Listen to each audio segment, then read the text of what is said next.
Hello, Mona. Welcome, welcome. Hi. Sorry, I had my mouth full. I always call you out.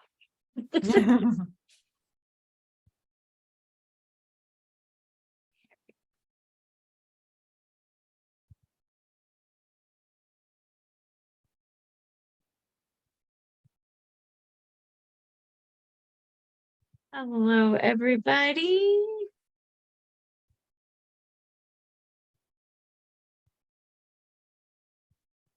Welcome, welcome on our last warm day until it snows again.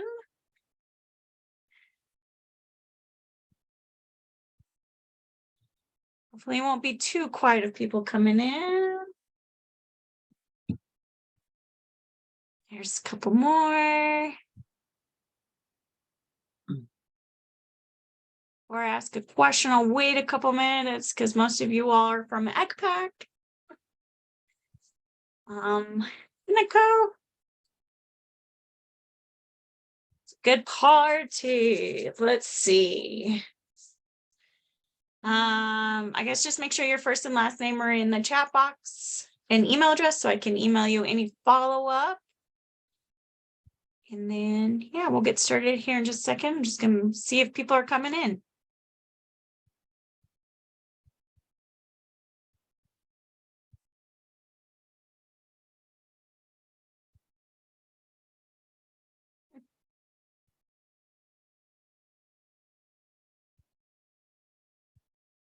All right, well, it's a little quiet today. Hopefully more people will start trickling in.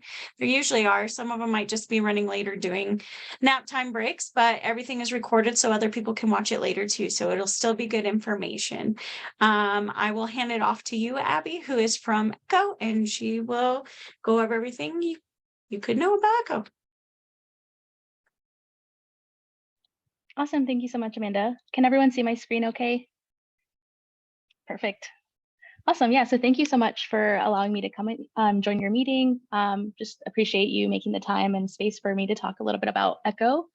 So I'll start by introducing myself. My name is Abby, and I am ECHO's Education and Engagement Coordinator. So my background is in environmental science, GIS, and early education. So I've worked for several youth education programs in Idaho, Washington, and now Colorado. And I've also worked as an early education teacher as well.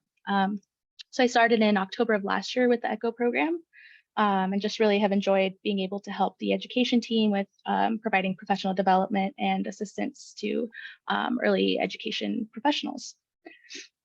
So today I'm just going to give a brief overview of some of the work we do and some of the sites we've worked with here in Colorado. With every presentation, we usually just start by giving a brief background on the National Wildlife Federation and our program as well.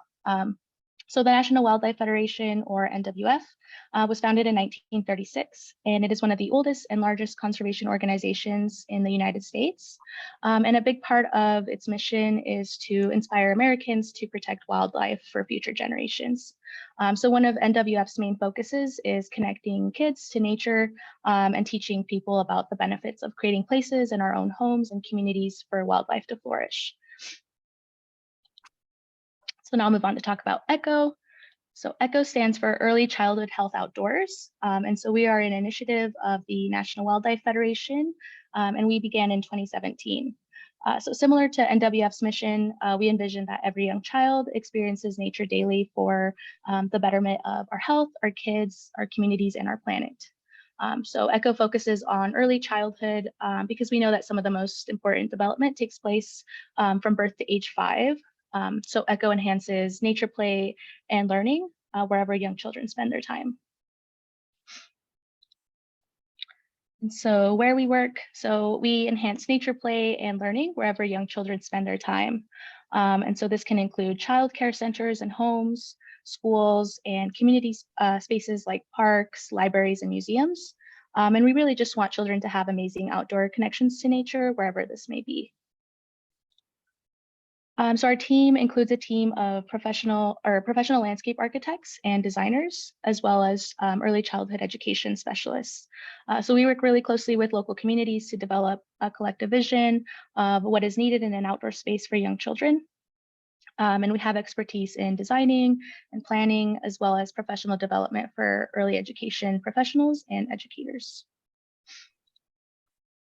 And so we know from years of research that nature is good, not only for children, but also for adults. These are some of the benefits of spending time in nature. So reduce stress and sickness, increased environmental stewardship, and improved risk-taking abilities. And research on nature play and learning settings also shows that both children and teachers spend and enjoy much more time outside in spaces, participating in behaviors that make them stronger, improve their cognition, teach them social and motor skills, and just help them get those developing skills as well. So a little bit more about the ECHO process. So this is essentially what we work with when we work with cohorts. So our design process includes analyzing existing conditions of a site, and then working with that community at a workshop, such as a training, and then we design a site. And then at the end, we produce a plan and develop a cost estimate and action plan to help guide site changes over time. And we really see community engagement as a thread to be able to get these visions to come to life and for these sites to accomplish their goals as well. And at the end of the entire process, sites end up with a design plan that embraces natural elements like earth play, gardens, loose parts, and many other opportunities for gross motor development. And then sites also receive ongoing professional development and family and volunteer engagement support. So a large part of what the education team does, which I'm a part of, is professional development. So our activation support includes providing professional development opportunities for educators, coaches, and landscape designers. So we work with families and communities to get involved with building and maintaining sites, as well as providing that ongoing technical assistance, just to ensure that educators, families, and anyone that's using these spaces feel comfortable engaging children in outdoor nature play activities. So that was a little bit of background just about ECHO and the National Wildlife Federation. The next few slides are examples of our best practice indicators, which is what we use as a framework and sort of like a guide for a lot of the work that we do. So I won't have time to go through every best practice indicator, but I did want to share just a small glimpse of some of the work we do with this training. So within the best practice indicators, we have certain settings and spaces that we recommend for sites to incorporate into their own spaces. One being a variety of activity settings. So this guide here on the left, this is kind of a framework that we use for sites to be able to start brainstorming, maybe some ideas that they can incorporate into their outdoor space. Another one being a variety of loose materials accessible to children. So loose parts is another big one that we always recommend. And we like to recommend this one because it's one of the easiest and most affordable things that you can add to your space to make a difference. And then another one being incorporating a designated garden for fruits and vegetables. And so now I'll move on to talk about program examples. So this is from the first couple of slides are from a site that we worked with here in Colorado in North Glen called Step by Step. And so we like to show in most of our trainings, we like to show then and now pictures. So when sites start the process and then when sites are able to implement natural elements, and then we just like to show those pictures. So this was their infant space.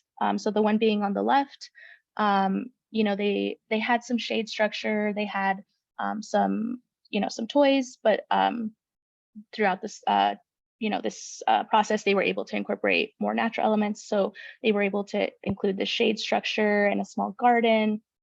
And then this is their toddler space.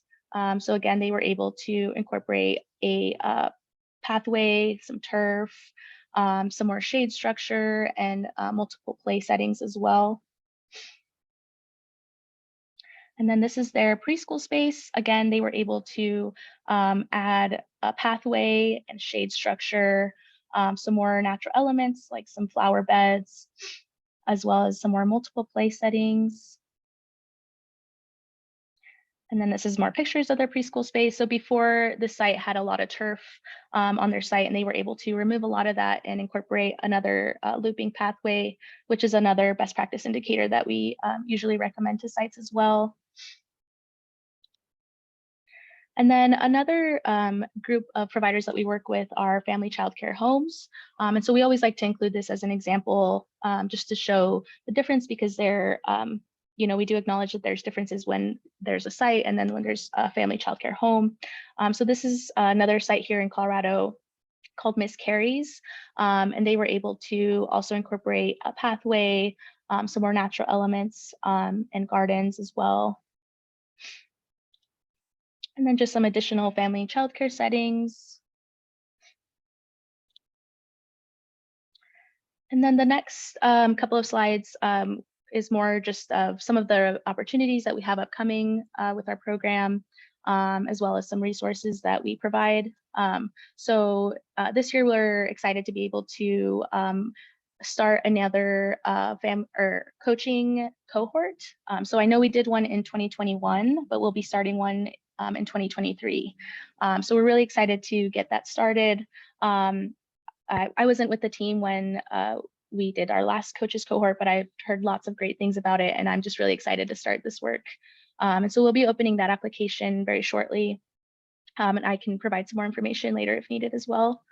But essentially what we provide is a professional learning cohort for Colorado early childhood coaches and emerging coaches to take a deep dive into high quality outdoor play. Selected coaches will be able to participate in a 10-week professional learning cohort. So it'll include cohort meetings, content, resources, and then we'll be able to do a design institute at the end of the program as well. So at the end of the cohort, coaches will be able to gain knowledge and skills and learning about environments and activating high quality outdoor learning environments.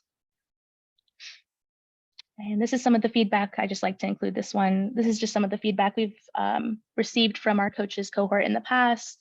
It seems like a really great cohort, and I'm just really excited to begin this process. And then at the end of every training, we just like to provide our website and our resources. We do provide professional development opportunities such as trainings. We have a monthly training, free monthly training that we offer each month. And so our next one will be March 21st. And I can also share that in the chat as well, the link to that. We'll be doing our training is called Jump, Run, and Dig, Embracing Physical Activity in Nature. So it's just about learning different ways that nature can create and promote opportunities for active play in spaces. So I can share that as well. And then we also just like to show people our resources that we have available on our website. So we have published a few how-to guides on outdoor settings, and those are all on our website. And then we also have Nature Play at Home, which is one of our guides that we like to recommend as well. And then again, we have, so this one, Playing by the Rules, it's just a guide. It's more for licensing purposes. And we are in the process of reviewing and editing this, but this version is still on our website as well. And then here's just my contact info. And yeah, if anyone has any questions, again, I can provide those links in the chat. But thank you again for your time. Abby, could you send all that stuff to me in an email so then I can forward it to everybody on a follow-up email? Yeah, of course. I can definitely send you those links. Awesome. Thank you so much. Anybody's got any questions for her? It's a very small group today.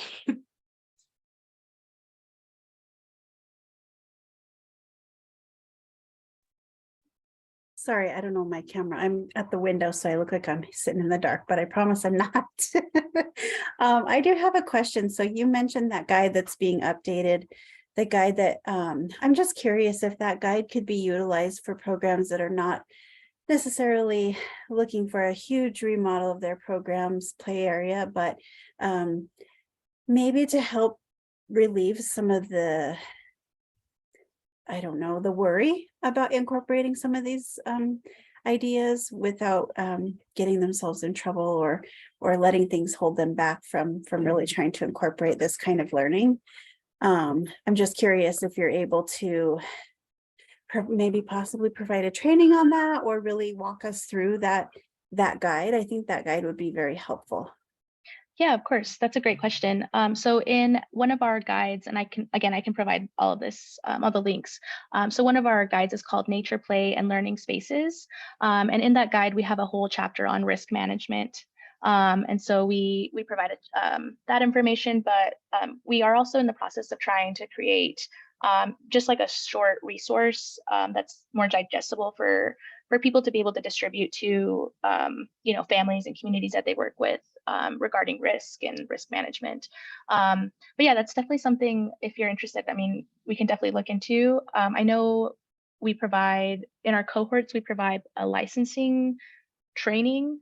And so we, again, go over sort of the basics of licensing and then the basics of risk. So yeah, I can definitely provide that resource. And if your site or if we're able to provide a training, if that's something of interest, we could also connect on that as well. Thank you. Yeah, thank you.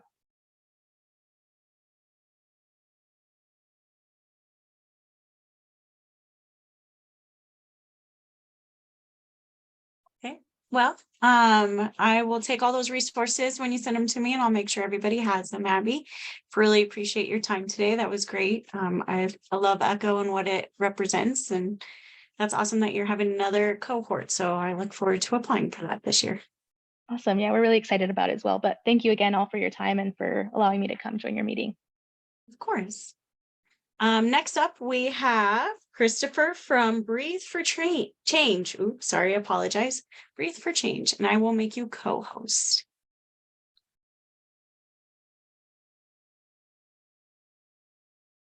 Perfect. It's all yours. You're on mute. Oh my God, right? This is what it was like 3 years ago at the beginning of COVID when we had no idea what we were doing. Here we are. So this is Breathe for Change is a dual certification training. It's the world's only yoga teacher training program designed by educators for educators. It's age and ability differentiated. It's trauma informed. And all of this work that we do, both the social emotional learning facilitators training and the yoga teacher training program, was designed by our founder, who was an early childhood educator. That's where all this started. Completely burnt out. She was drowning in the trauma of her kids. And somebody suggested that she try a little bit of yoga and mindfulness. And she started practicing and felt the change and thought, oh my God, right? If this is good for me, it's going to be great for my kids. Now, this was 11 years ago, before most of the data and the research that that's out there today existed. But she just thought, well, if this is good for me, let me just try this with me. If you meet her, you'll understand. She's like the Mr. Rogers of yoga teacher trainers. That's just who Alana is. So when she brought the movement and the breath work and the compassion training into the classroom, she instantly saw behavioral changes in these highly traumatized kids that she was working with, and then began to track some of the academic performance increases. Got excited and ended up going back to graduate school, getting her PhD in curriculum and instruction, and Breathe for Change grew out of her doctoral dissertation research project. So we started that first year in 2015 with 34 early childhood educators. That's where they started, because she was teaching the graduate program there at the University of Wisconsin. And by year 2, we had released some of our first research, and the Department of Education for New York City schools invited us in to do a training for them, and the Sesame Street Workshop invited us to do the training on the set. I mean, it's like the Academy Awards, for educators is what that's all about.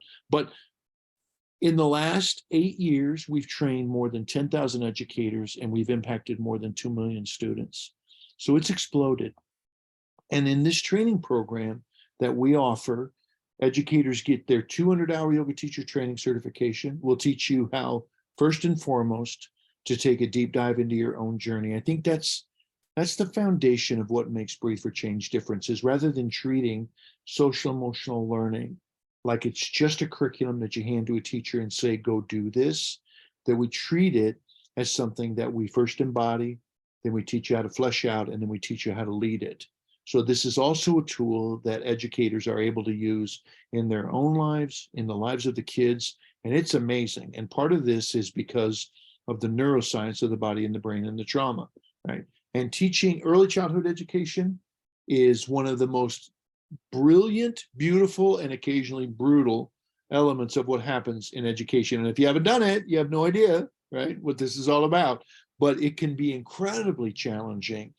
But these kids that are coming to us now, they were traumatized. We had a lot of trauma before in early childhood education, but now it's completely across the board that these kids are coming out of COVID. You're seeing delayed behavioral skills, delayed developmental journeys, more trauma, more incidences, more triggers, all sorts of things. And it's making it even more difficult for educators to do their job. The yoga, the movement, the mindful movement with the breath becomes a tool that gets our kids out of that fight or flight response, fight, flight, freeze, annihilate, and moves them into the nurturing part of the brain. So rather than the brain producing the endorphins and the serotonin, which is a survival response, and it's fantastic if you're being chased by a bear, but it's not so great if you're a little kid trying to take a math test. It's not so great. But when they do the movement with the breath work, it deactivates the sympathetic nervous system with the right hemisphere of the amygdala, and it activates the nurturing part of the brain through the vagus nerve. So the brain begins to produce the endorphins, the serotonin, the oxytocin, and the dopamine. And those are those feelings, if you've done any yoga, of feeling calm and centered and connected and present. For our kids, it's a game changer, and for our teachers as well. And when that happens, then the brain brings executive function back online. It goes out of survival mode. It creates a gap between stimulus and response, so kids can choose how they're going to act and react. And then we can open up the door to building those social emotional skills that we're trying to teach our kids: the self-awareness, the self-regulation, the self-management, the decision-making, the relationship skills. And in this program, these are part of the foundation of what happens. First, we embody it, and that's what our trainings are all about. Then we teach you how to flesh it out in the work you're doing with your students. And then the final piece is we'll teach you how to use it as a tool to lead professional development in your community, to go back in and to teach the paras, the teachers, the administrators, the leaders, and the parents all these same skills. So our training, think of our training is like a cross between the best of grad school, being on a yoga retreat, and then participating in an educator social justice think tank. That's Breathe for Change. That's what we do. And so here are the outcomes. So let me share my screen with you. Oh boy. Can you see my screen? No, you cannot, can you? So you know what it's saying to me right now? It's saying that I don't have permission to share my system preferences on your screen. Don't worry about it. Okay.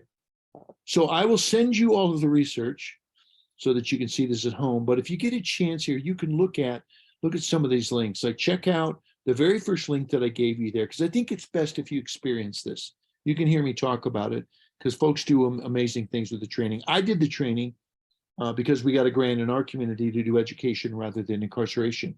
So we were looking for ways to break that high school to prison pipeline. And my kids were the product of addiction and trauma and generational poverty, as were their parents before them and their parents before them. And it's that issue of generational poverty and trauma which makes the work we do so incredibly difficult, and why early childhood education is so critically important to create a different path, for our kids and for their families. And we're doing this together. But you'll see, Panorama says that students who are in these evidence-based classrooms that we help our educators create, they see a 13% academic increase over their non-practicing peers. So the data and the research is there. We know that this works, and it's basically another alternative to looking at ways that we change the environment, that we open up opportunities for our kids and our students, and that we help retain the folks who work with us that are doing this work. Because attrition rates right now are incredible among educators doing this work. I mean, I talk to administrators all the time, that are facing 30, 40, 50, 60% attrition rates, trying to hire people for next year, not being able to hire new folks. So we have to take a different approach to how we take care of our educators and what we do. So I've given you 3 links there in the chat, and that I'll also send these to you so that you can share them with your people. The first is access to the Brief for Change platform. So we have a platform if you don't want to do our 200-hour training, and all the information will be in the email that we send as well about the 200-hour training if you're interested in doing it. But the platform, we offer 12 live yoga, SEL, mindfulness, and professional development classes every single week. So it's resources that you and your team can access. And you'll see that there. Then the blog is a compilation of about 30 or 40 different examples of what our educators are doing in the workshops that we lead. So you'll see a broad portfolio of stuff there, resources and tools that you can use for your team. And then that final link there is the course overview, where it lays out what we cover every week, what the classes look like, the dates of the training, etc. Okay, so there you go. That was 7 minutes that you're never getting back in your life. Anybody have any questions? Anything we can help you with? And if you want, if you can just reply to the email that we send you, and we'll send you some additional information so you can check this out too. I'm sure this isn't in one of your links, but how much does it cost for the 200-hour cohort? It's a $1,990 training, and we have in-house interest-free payment plans to help educators with. But schools are paying for this with professional development dollars, ESSER funds, Title I dollars. Local foundations are paying for this, and we also have a financial aid packet to help educators that don't have a lot of cash, right, to be able to deal with this. So there's lots of financing opportunities and lots of financial support opportunities for folks. But those COVID dollars, those ESSER funds, those have to be spent by the end of this year. And so those are dollars that are readily available, as well as going to places like the United Way.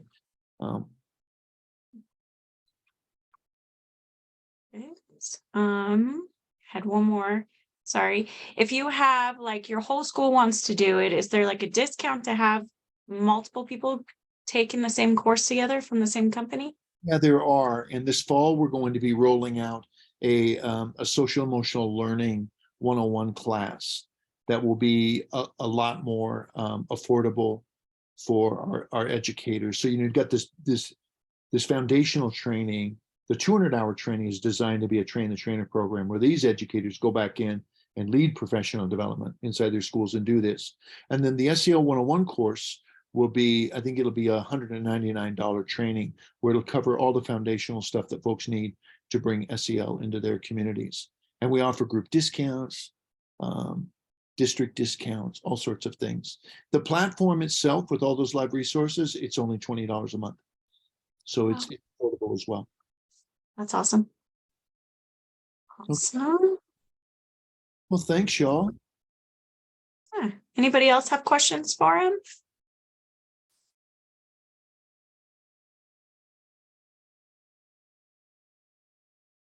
It's a quiet bunch today. Sorry, guys, but I do appreciate both of you coming and spending time with us today. You guys have some great programs coming out. Send me any information you want me to send as a follow-up email. I got your links, Chris, so I'll make sure those are included in our follow-up. But if there's anything else, please email them to me and I'll make sure everybody gets them. And then, yeah, we will post the video too, so more people will see it on our website. I do appreciate you guys. This was great that you came out. Great. Thanks, y'all. Thank you so Thank much. you. Bye. Have a good Tuesday, everybody.